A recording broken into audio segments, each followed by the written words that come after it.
Hai, assalamualaikum warahmatullahi wabarakatuh semuanya. Selamat datang di channel YouTube aku. Di video kali ini aku pengen bikin video tentang yang serem-serem lagi.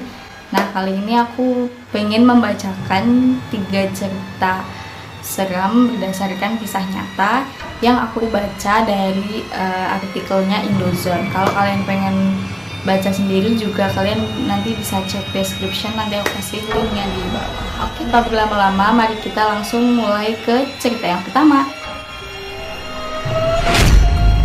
Jadi ada 3 perawat di sebuah rumah sakit di daerah Jakarta, dan di rumah sakit itu tuh ada satu ruangan kosong yang berada di salah satu lantai di rumah sakit itu. Jadi udah tengah malam gitu ceritanya. Jadi kalau misalnya pasien gitu kan, kalau misalnya mau minta tolong sama suster kan ada belnya gitu kan. Nah, salah satu suster atau perawat di situ tuh mendengar ada bel dari salah satu kamar yang minta tolong. Untuk menuju ke ruangan si pasien itu, si perawat ini tuh harus melewati ruangan kosong itu. Ruangan kosong itu tuh dijadiin gudang sementara gitulah. Dia tuh pas lewat lihat ruangan itu tuh terbuka. Jadi kan biasanya tuh di situ tuh peraturannya ruangan kosong harus ditutup gitu pintunya. Nah, pas si perawatnya lewat itu tuh pintunya terbuka dan lampunya nyala gitu. Dia kan mikirnya mungkin apa cleaning service-nya lupa matiin lampu dan tutup pintu gitu. Tapi dia nggak peduli gitu, kayak ya udah dia lewat aja gitu. Nah, pas dia lewat itu ada sebuah kursi yang berada di salah satu pojok ruangan itu. Terus dia masuk ke ruangan si pasien yang minta tolong itu. Terus dia ngecek, ternyata pasien itu tuh infusnya habis dan perlu diganti. Jadi perawat itu keluar dari ruangan si pasien itu, terus dia mau ngambil infusnya nih ceritanya. Nah, dia kan harus lewat ruangan kosong itu lagi kan. Dia ngeliat kursinya itu udah ngadep ke celah pintu, tapi dia berusaha nggak peduli tuh di situ. Terus dia ambil infusnya di ruangan deket ruang perawat gitu. Terus dia balik lagi nih ke kamar si pasien itu buat masang infus lagi kan. Dia pas lewat ke ruangan itu tuh, kursi itu tuh udah pindah posisi lagi di tengah ruangan, masih nggak peduli gitu, kayak ya udah bodo amat kayak gitu. Udah selesai pasang infus, dia kan balik lagi tuh ke ruang perawat dimana tadi dia jaga kan. Nah, dia lewat ke ruangan itu lagi, dia ngeliat kursinya itu udah pindah lagi ngadep ke celah pintu. Di kursi itu tuh tampak duduk sebuah makhluk halus. Nggak kebayang sih itu perawat bolak-balik ngelewatin ruangan kosong itu. Aku ngeliat barang yang pindah posisi tanpa diketahui sebabnya aja udah merinding guys, apalagi dia bolak-balik dan posisi kursinya itu selalu berpindah-pindah. Jadi kan kayak ngeri banget. Nah, jadi diceritakan ada seorang mahasiswi baru pulang kampus nih ceritanya sore. Nah, dia tuh pas nyampe asrama kampus tempat dia tinggal itu, dia ketiduran ceritanya. Nah, bangun jam 11 malam karena dia inget dia belum sholat isya dan juga belum sholat maghrib karena nggak sengaja lewat gitu. Terus dia ceritanya mau ambil wudhu nih di kamar mandi. Jadi kamar mandinya tuh ada di ujung lorong. Kemudian dia balik lagi nih ke kamarnya buat sholat maghrib dan sholat isya.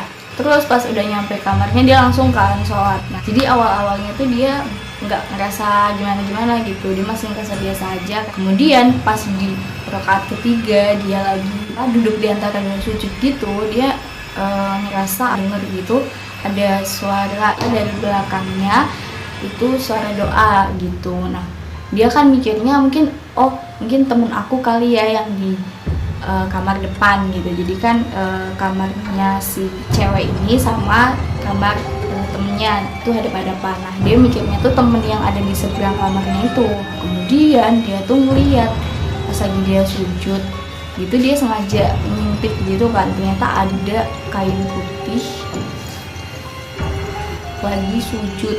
Terus guys, pas dia lagi salam ya kan, dia kaget dong karena nggak ada siapa-siapa gitu, di belakangnya nggak ada siapa-siapa, di sebelahnya juga nggak ada siapa-siapa gitu. Akhirnya dia ke kamarnya temennya ini yang namanya Ila. Nah dia ngetok-ngetok tuh ke kamarnya Ila kan, Ila gitu. Terus ternyata nggak ada jawaban dari kamarnya. Akhirnya dia inget kalau si Ila ini ceritanya udah pulang kampung. Terus dia ke kamar sebelahnya, ke temennya yang lain, ngetok juga tapi nggak ada jawaban. Temennya tuh yang di sebelah kamarnya tuh lagi pulang kampung juga ke Pontianak. Si teman sebelah kamarnya ini namanya Tamara. Jadi setelah dia telepon Tamara, dia tuh ngerasa merinding banget nih. Yang bisa dia lakukan adalah cuman berdoa sambil memejamkan mata. Guys, ini adalah cerita yang ketiga atau cerita yang terakhir. Jadi ada nih seorang remaja yang dia tuh berasal dari keluarga yang menganut kepercayaan kejawen. Dia itu dari kecil udah biasa ngelihat sosok-sosok makhluk gaib gitulah. Jadi kayak ngelihat sosok makhluk gaib itu udah jadi pemandangan biasa gitu buat dia. Si remaja ini nih punya dua sahabat, namanya itu adalah Mawar dan Dewi.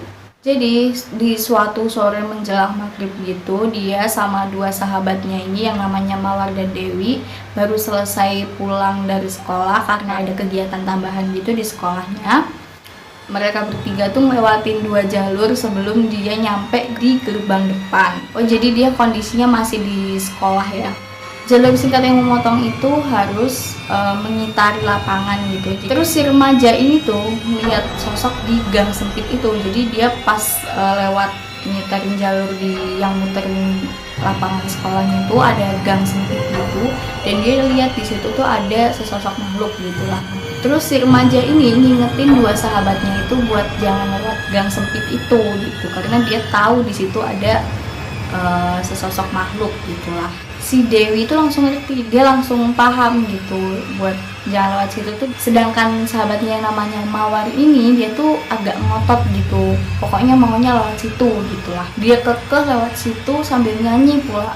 Si Dewi kan langsung ngerti nih, dikasih tahu sama temennya kan kalau jangan lewat gang sempit itu. Akhirnya Dewi ikut si gadis remaja ini buat lewat di jalan lain. Nah, sedangkan si Mawar dia yang masih kekeh banget nih pengen lewat gang sempit itu, dia akhirnya lewat gang sempit itu.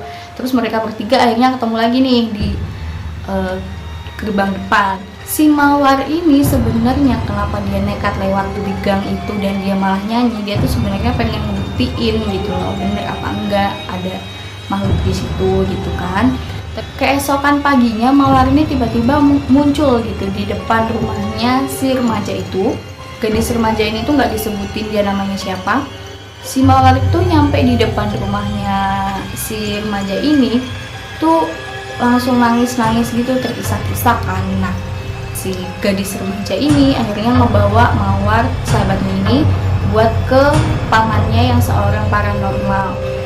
Terus setelah ketemu nih sama pamannya gadis remaja itu, pamannya ini bilang kalau Mawar itu diikutin wanita, pria, anak kecil, nenek-nenek, ya ampun lengkap banget ya. Terus pamannya remaja ini tuh bilang kalau sebenarnya makhluk-makhluk ini tuh ngikutin Mawar bukan pengen berniat jahat tuh bukan, tapi mereka ini pengen ngajarin kesopanan ke Mawar. Karena kan tadi Mawar nantang gitu kan, kayak seolah-olah mana kamu keluar sini gitu kan. Makanya si makhluk-makhluk ini tuh ngikutin Mawar atau nempel di tubuhnya Mawar, ngetin buat sopan kepada siapapun termasuk makhluk halus. Segitu dulu video dari aku. 3 cerita tadi sebenarnya bikin aku merinding semua sih, karena kayak nggak kebayang aja gitu kalau misalnya aku yang ada di posisi mereka ini. Alhamdulillah minta ya ampun, jangan sampai. Oke, jadi sebelum videonya ini berakhir jangan lupa kalian like dulu video ini, subscribe juga channel aku, dan jangan lupa juga buat share video ini ke seluruh sosial media yang kalian punya. Bye, wassalamualaikum warahmatullahi wabarakatuh.